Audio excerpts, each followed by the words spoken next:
Ako po si Lulu Opariaso.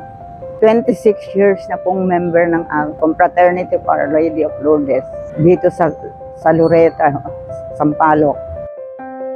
Siya ang nag-guide sa atin, sabi kong gano'n, na para sa ating buhay, madasalin ako nag-rosary ako palagi.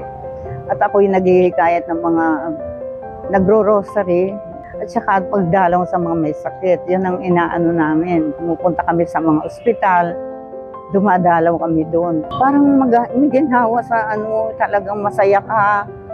Ganon, masaya ka at nakagagawa ka ng kabutihan sa mga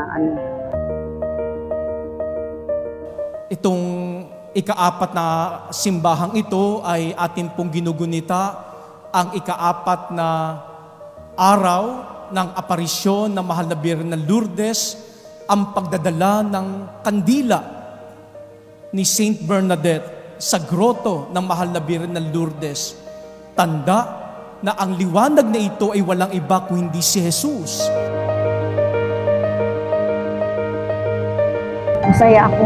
Nandito siya. Kasi pinaghandaan namin talaga yan. Dahil sinunod mo ang lahat ng pinasasabi at pinagagawa ng aking Ama sa langit, sa kahirapan mo, pinapangkuna kita hanggang madala kita sa kaluwalhatian ng langit.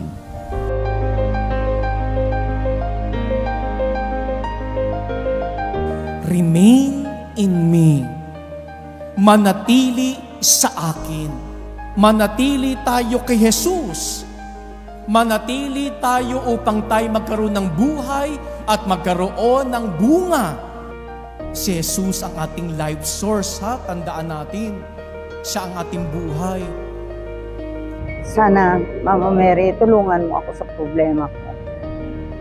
Yun ang inaano ko sa kanya, hinihiling ko sa kanya. Para magpatuloy ang aking paglilingkod para sa kanya.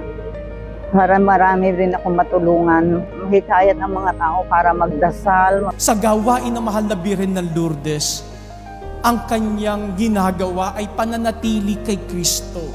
Ano man ang ginagawa natin, ito sana ay nakaugat sa buhay at salita ni Jesus.